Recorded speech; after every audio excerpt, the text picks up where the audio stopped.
Welcome to another video. I realise I've not posted a video up since probably 2 weeks ago. Showing on my stats as last week, but probably 2 weeks ago, which means I've not been out filming a vlog for 3 weeks. I'm getting withdrawal symptoms, oh no.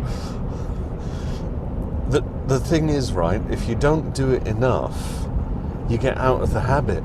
And it's like, should I be bothered? Should I go out? Anyway, today it's quite blustery. It looks like it's sunny, but any minute now it's going to be raining, that kind of thing. So I thought I'd get myself down to the Dover Harbour and situate myself just somewhere around Shakespeare Cliffs. Because of the wind, we should get lots of waves. So today I want to do some wave photography. Here we are, just arriving over Jubilee Way, and we can see the ferries. It's always a majestic sight. I always enjoy looking at this. And I can see waves crashing over the harbour arm, so we might get a good shot or two. So come with me and I will show you how I set up my camera to take wave photography, and hopefully show you a trick or two. Or if you already know it, you can tell me. How about that? Right, let's go and park up. So for my first composition, I'll give you the live view so you can see what I'm doing here. I focused in on the stairs, or steps, for want of a better word. I think I've got my horizon straight. What I want to do is try and capture the waves as they crash up. There was one there. Take a couple of shots of the waves on the stairs, and then zoom out and capture a couple as the waves crash around the whole harbour arm. And then what I'll do is take a couple of shots of the waves just as they're rolling in. Fabulous stuff. So, live view off. In terms of settings, I would ideally like 1/1000th of a second, really fast shutter speed. And the reason being, I can capture all the mist as it comes up off the waves. But in this instance, I don't want to push the ISO higher than I've got it, and I've got it at 200, ISO 200. If I set it to 100, I get 1/400th of a second. So I'll push the ISO up to 200. Oh, that was magnificent. I'm missing it, but it is windy. Oh, that gives me 1/800th of a second. So before I take a shot, I've got my trusty remote shutter control. I can't really rely on one self-timer, 2 second click, click, click. The waves are gone by the time I take the shot. Oh, it looks good. So I'll clean the lens cap and take a couple of shots. Then I'll zoom out and take a couple of shots. So you'll get a little montage now of the shots I've taken. And then I'll turn the camera. We'll focus on the waves, see if I can catch any dynamic wave. And then what I want to do is get up onto the hill up there and zoom right in, see if I can get any waves crashing right over the harbour arm. This may be a short video. We'll see how it goes. So here's the montage of the shots.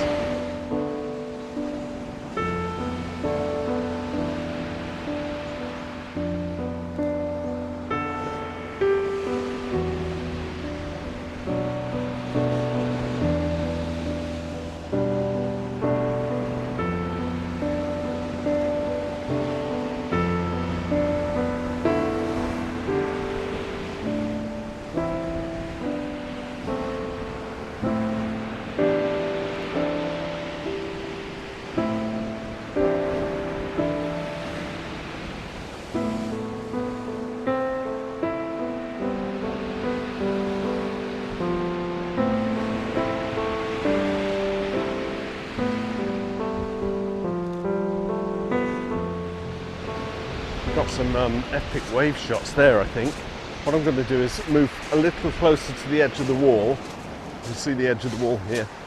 I'm getting 3 or 4 waves at a time coming right along, and I might get a bit more drama if I can get the crash of the waves on the stairs, but also as the waves come in.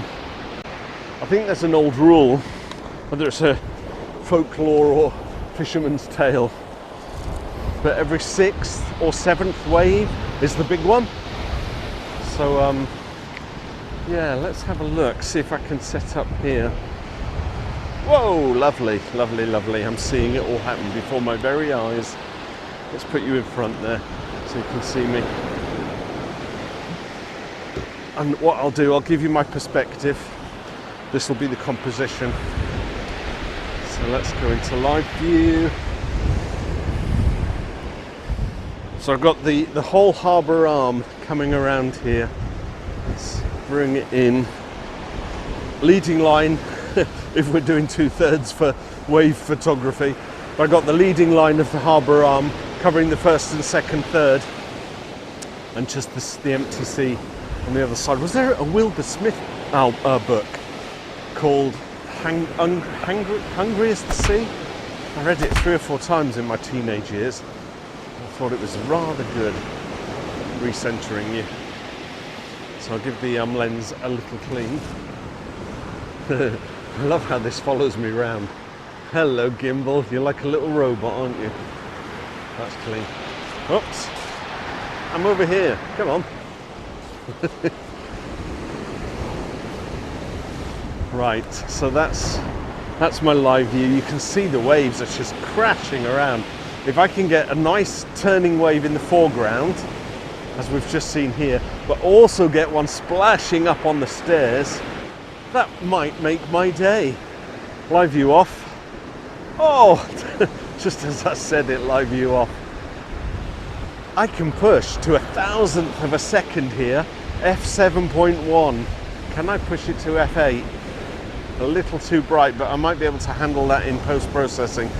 f8's the sweet spot on my lenses, I've discovered. So with a sweet spot of f8, lots of focal range, great light, 1,000th of a second to catch split-second waves.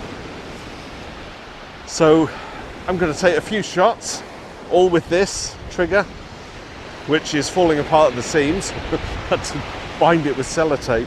And excuse me if I'm shouting, I probably don't even need to, because the wind baffle on this thing is pretty good. Right, video off. Here's a selection of shots from this angle.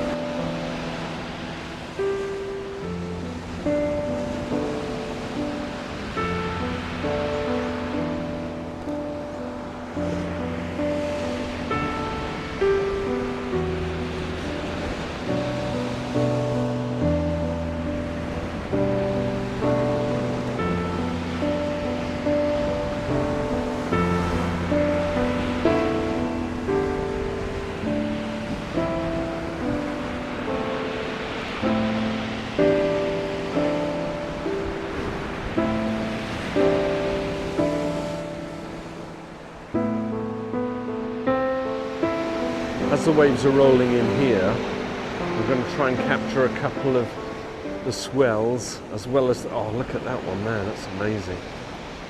And then try and capture a shot of Shakespeare Cliff.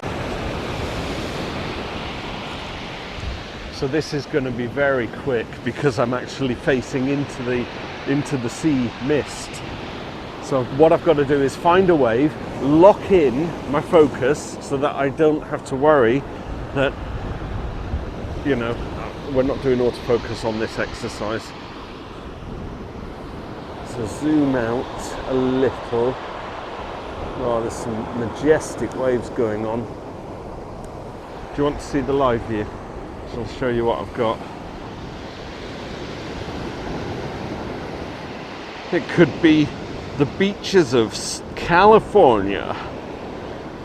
All I want is some female lifeguard in a red swimsuit.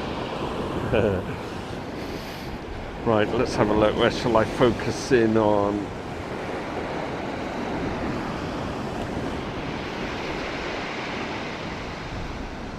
Right, live view off.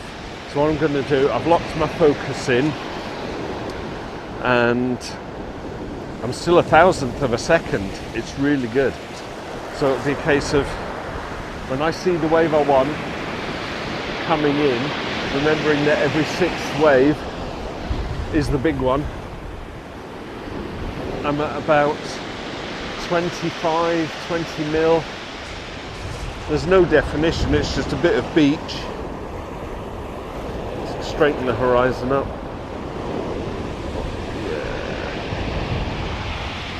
So here's a couple of shots of beach. No, not beach, waves. On beach.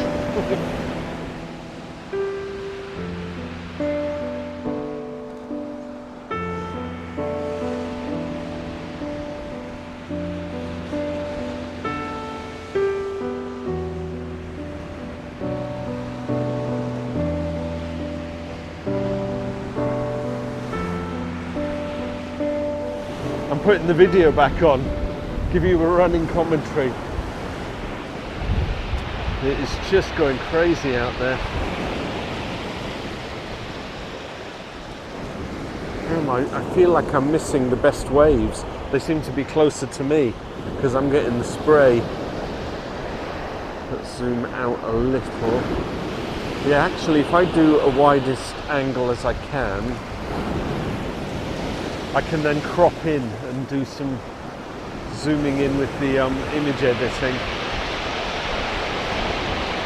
It's noisy, it's windy. Oh, look at that. Oh, the sun. I'm liking it.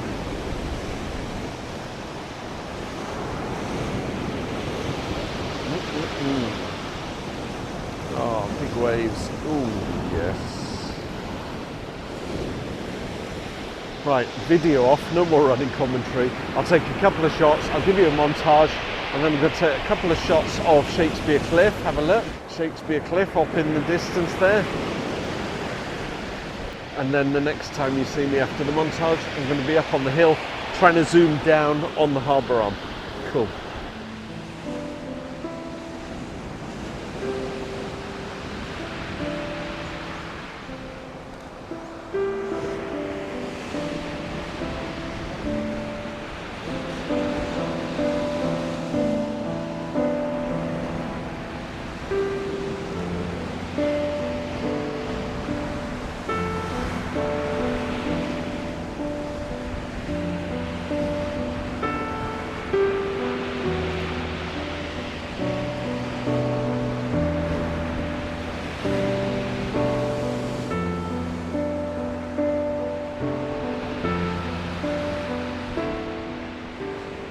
Well, it's not so windy up here, but I thought I'd come up here and try and capture a shot of the same location I've been on.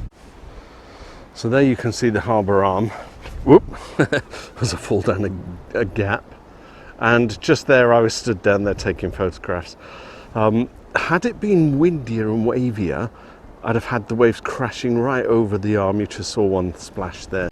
But as it is, it's not that dynamic enough to warrant getting the kit out and taking a photograph. I know Folkestone's got a harbour arm, but I'm not sure if Dover has. So really, I don't really want to take pictures of marinas, boats. It does look kind of 60s-ish, doesn't it? Though cosmopolitan. Don't you remember this from things like The Persuaders, where they have Tony Curtis and Roger Moore travelling to Europe to solve some crimes, arriving at Dover.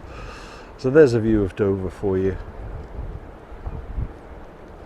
And as you've seen on many of my videos, Dover, Whitecliffs, Dover, I've done a lot of shoots here. And what have we learnt? I can use, it is recommended that you do auto ISO and auto white balance, but the reality is I just left it on ISO 200. I managed to get the 1,000th of a second shutter speed. I was in manual priority though, and I got f7.1 and f8, the two ideal f-stops for the lens that I've got, which is the Tamron 18 to 270, almost the all-in lens. So yeah, thanks for watching, bearing with, and please give the video a like and a subscribe, because it always helps the YouTube algorithm and it pushes the video out to the bigger YouTube universe. Catch you in another video. Bye for now.